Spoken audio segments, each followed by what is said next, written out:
Bandwidth for First Updates Now is supported by AndyMark. Are you competition ready? Go to andymark.com and keep your team inspired. And by the Blue Alliance. Keep up to date on all live and archived First Robotics events and team stats at thebluealliance.com.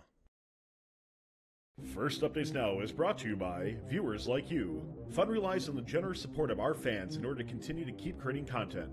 Please consider donating, giving bits, or subscribing. Subscribe for a few bucks a month or for free through Twitch Prime. And don't forget that our subscribers get 5x chance to win on all giveaways.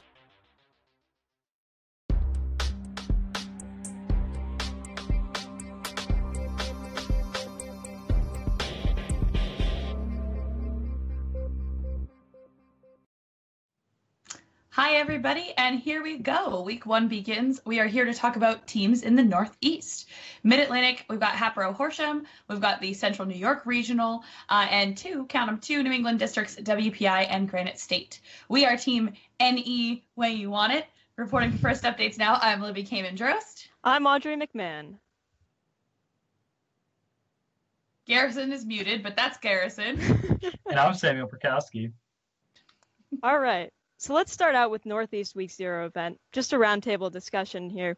How did you think the strategies played out, and how do you think this will impact the play once we're going to see a real Week 1 play out?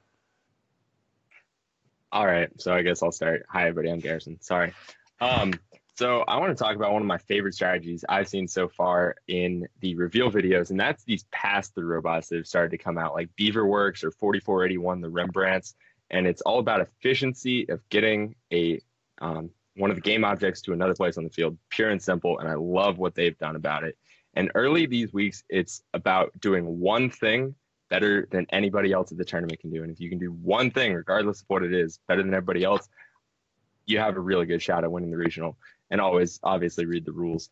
And one of the things that I want to hear y'all's input on especially is all the different archetypes of climbing robots this year. We've seen single climbing robots, we've seen double climbing robots, we've seen triple climbing robots, and I want to know what y'all's opinion is on how much that's going to come into play in Week 1, especially.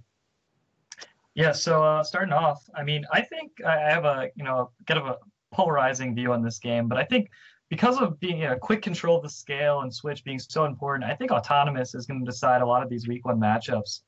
Teams that can reliably get a cube on this scalar switch during autonomous and get ready to score another one right away could really have an edge on someone who doesn't necessarily have a mechanism that can score too quickly. And I think that with scoring being, it's going to be pretty close at a lot of these events. So I think autonomous is going to be a big differentiator. As always, knowing the rules is huge Week 1. And then just having teams who are actually finished. I see a lot of, Week 1 teams where you have 10 teams who actually look like they have a real robot, and then 30 teams who kind of have a robot, are almost there. But, the build seasons, doesn't give you that much time. So it's kind of hard to get everything done. As for what Garrison said, I don't know. I feel like climbing is not going to make as big of a difference this week than it's going to make in the next coming weeks. But it is going to be pretty interesting to see, where these triple climb and double climb robots come in, because, you see in games with pass, ramp robots, people underestimate how hard it is to get lined up on these ramps across the field. So it should be interesting to see how well teams are able to get on the ramps, how easy it is to climb. Yeah, I think those ramps that you drive straight onto instead of driving on from the side, those are going to be huge at a Week 1, just because teams don't have the experience of driving onto them from the side and just how driving is going to work here. For sure. I think what's really interesting is, a lot of people have been comparing, climbing, how that's going to escalate over the course of the weeks of competition to 2016. But the other obvious, comparison here is to 2007 with ramps, and how hard is it going to be to understand how much you can really get onto those teams' ramps. I think that's going to be a thing. It might not be as big of a thing in Week 1, Week 2, but that might be the chance to, especially in districts where you might be playing with the same teams a lot, to understand how you guys work together. I think we're going to see a lot of big lines at practice fields, even more than usual, because we want to make sure that we can align with our alliance partners and get on there. My thing with Week 1, is similar to Sam's, like whether you're truly finished or not. I don't know if it's necessarily robot finish, but what I want to say is consistency. Like Garrison said, do something and do it well. I think there's going to be a lot of teams here in week 1 that are learning that even though they went for the cool factor of going for the scale up high, they're not the fastest or the best at it. So that would be the time to figure out what else you're really consistent at. So using a ground intake to go to the vault or work on switch control, being able to understand the versatility of your robot and the depth of your robot, I think that's going to be big. For good alliances, I know that's something else we're kind of discussing, is what makes a good team in week 1 and what makes a good alliance. What makes a good alliance? Communication and understanding the game flow. If you are a drive coach and you haven't watched Funalysis yet, it's on the archive. Shameless plugging for other fun shows. But I think understanding exactly, this is such an interesting dynamic game, but it's also going to be very confusing. Like Sam, like you said, anybody who hasn't read the rules, right? If you're not sure of how things are going to flow within the match, that's going to make the alliance or put a hurdle in front of that alliance where if you've got a lot of folks who really do understand, and that's the struggle of week 1, right, is understanding how matches are going to play, because it's not like we can just refer to last week's regional for reference. I think that's going to make things flow super smoothly and keep all of the stuff you want captured, and all of the things you don't want your opponent capturing. Yeah, so I'm really interested. Sorry. Oh yeah. I was going to mention, Livy, you talked about consistency there, and I think a lot of that goes with and forming alliances and stuff is be consistent about what you're telling teams your robot can do, and make sure that you're saying what your robot can do. If you don't know what your robot can do, if you're not 100% sure, let the other team know that. The worst thing you can do is overestimate your robot's abilities. That is the easiest way to lose easy qualification matches, is to overestimate your abilities. You go in with a bad strategy and you're going to end up with a poor match. So consistency about what you tell other teams. Absolutely. Yeah, but Audrey, I know you have your stuff too. I want to speak to that actually. Something we talked about on Funalysis was being able to admit when you can't get it. Because this is going to be a game where it's like, you're going to do that, you're going to get scale, you're going to get their switch, and being able to know when you need to call for help and not being like embarrassed to say you can't do it, is because it's time-based. You need to be able to make the call. Like, no, we cannot accomplish that. Please come help us, including climbing, which I think ramps, climbing stuff you wanted to touch on too, Audrey, so I'll let you go. Oh, absolutely. So I think that ramps are going to be huge at this week 1 event. Mostly because of the rank point, but also because there's going to be tipped robots. And getting that and being able to climb onto something at the end of the match is going to be important. So something to look forward to in the next week 1 is how are some of these alliances actually going to play out? Mostly, will 3 switch robots be able to take down 2 scale robots? Personally, I think yeah. Especially with the duality of the switch robot, they're able to really embrace the fact that they can do other things like defense, using the vault, and including doing the opponent switch. So I think that's going to be a huge thing. What do you guys think the strategies are going to be? I think you've really nailed it there with the idea that a switch bot does have, strategic depth, that has duality, right? You'll get teams who are, hey, we're like really focusing on switch, but we can also just get in people's way, or we can also just go for the vault. I think that's going to be such an incredible value where, yes, there is something in that match that you can't get back, right? You've got three switch bots. They're not the every bot, because maybe they do have ground pickups, but you have 3 machines where, these are all going to go on the low stuff. So you do have 1 point per second you're not getting back, but you can make up for that with both the opposing switch and creative use of power-ups, I think. I'd have to do a little more math on it, but I think it is possible, and I'm rooting for it. Yeah, especially if you have a climb. I think 1 climb in early weeks, 1 climb or a double climb and a levitate, I think has a huge impact in early weeks. I don't think you're going to see the triple climb early, but I think you're going to see those 30-point swings, and that how huge a difference that makes when teams aren't getting to the scale until halfway through a match, especially with some of these weaker regionals. So I think climbs are going to be huge early. The way that I see it, and the question that you propose, will 3 switch bots be able to take down 2 scale bots? And yes, I think it'll happen. But I think more commonly, I think 3 switch bots will be able to take down, or rather 1 scale bot with 2 switch bots will be able to pretty much beat any alliance. I think that's really the optimal way to play this game. So I think that's what we should be looking for. All right, so now we're going to move on, and we're going to talk about some teams that we think can make it into the FRC top 25, and especially talk about teams that might not always be there. Maybe you haven't seen there in the past, but that we think can make it there this year and make the leap into the top 25. And I'll go ahead and kick it off. I'm going to start with Team 1768, the Robo Chiefs, and let me explain to you why I think they can be in the top 25 this year. Coming into week 1, they provided a really good teaser for us this year. I'm very excited to see what's coming out. And they've been getting steadily better over the last several years. They've built quality robots, and it looks like finally this year they've come out week 1 with a robot that's ready to go. I'm really excited to see them. And another one that we're going to see is Team 1058, the PVC Pirates. A lot of people in New England aren't particularly familiar with this team, but they've been around a long time, and I think they're going to be really strong this year too. Yeah, nice call out with 1058. They always definitely put on a show. I'm going to highlight Team 2791 Shaker Robotics, which I think is a definite, apparent one there. They're always pretty good. In fact, they won their first banner last year, and I think this robot surpasses anything they've done in the past. They have a double climb with like a really awesome winch and like 4-bar linkage sort of thing going on. They have a really awesome elevator, really good intake, and it looks like they're very well optimized. So I think they're gonna do a really good job at the incredibly competitive Central New York Regional. Yeah, just adding on as a team who's driven onto those ramps already. Those are easy to get onto. They're front-facing, and I think they'll be really competitive with them. I think the front-facing ramps are going to be way more advantageous than we previously realized. So my pick, I'm going to stick with my Mid-Atlantic region. I'm going to go with 2590. This team's always a very strong contender, but their reveal video dropped while we were like working on ours, and my kids are like, man, why are we doing this? But they look really strong, really consistent.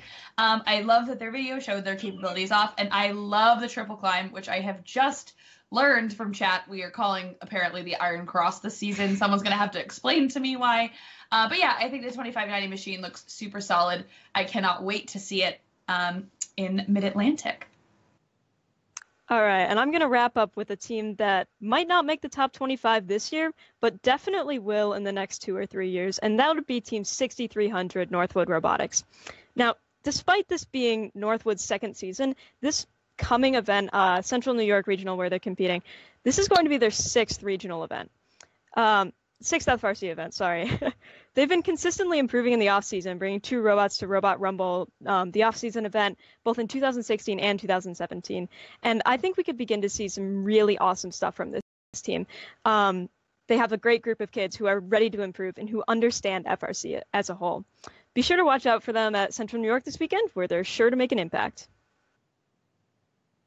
All right, so now that you have an idea of some of the teams to look out for this weekend, let's get into the event previews for week 1 play in the Northeast. Sam, what do you have to say about Mars' first event? For sure. So we're going to kick it off in the Philadelphia suburbs with the Hatboro Horsham event. It'll give us our first peek into Mar. It should be a really fun one. Some notable teams include Team 103 Cybersonics, Team 708 Hatter Robotics, Team 2590 Nemesis, and Team 5898 Petty School Robotics. Team 2590 in particular always puts on a show, so I'm super excited to see what their robot looks like in action. And their reveal video, as Libby mentioned, really showed off their robot and their triple climb. And overall, it's just an insane robot that I think is going to put on a show at their regional this weekend, or their district event this weekend. Last year, 103, 2607, and 4285 formed together the winning alliance with all 3 teams in attendance again. I am curious if they can make a repeat. And speaking of 103, they built a very unique robot this year with intakes on both sides of their elevator. It looks pretty funky, but I think it has the potential to be a really deadly effective in competition. In terms of dark horses for the event, Team 1257 Parallel Universe always comes to mind, although I was not able to see what their robot looks like yet this year. There's also the usual consistent mid-level teams in Mara that could break out this year. Overall, the Hatboro Horsham event's always a crazy event with the normal week 1 shenanigans. It's also going to be one of the best week 1 events to watch this year with the awesome Mara volunteers, so I definitely tuned in to watch. All right, thanks, Sam. Let's move over to the region without districts, where we've got perhaps the deepest event that FRC has ever seen, the Central New York Regional. I'm just going to start with some general stats before we get into this. So 22 out of the 35 teams attending, or 63% of teams, just within the last 4 years have gotten to finals or higher at an event, which is absolutely insane. On top of that, 90% of teams attending were in playoffs last year, and most of the 10% that didn't make elims were our 3 rookie teams who didn't even exist. From here, we can break the teams down into a few approximate groups, give or take a few teams. First, we have our perennial contenders, teams like 20, the Rocketeers, 27, Rush, coming all the way from Michigan, 340, Greater Rochester Robotics, 694, Stipulse, and 4253, Raid Zero, coming all the way from Taipei. These teams have been hard at work for the past 6 weeks, but we'll see if they overbuilt for a week 1 or compensated for the shorter timeline.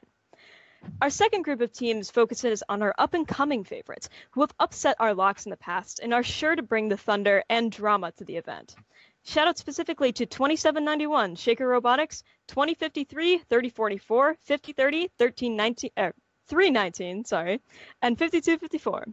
These are going to be the teams to cause upsets, to pull off the strategies that upset the number 1 seed when they're versus the 8th, or to create a perfect strategic alliance to make it into the finals.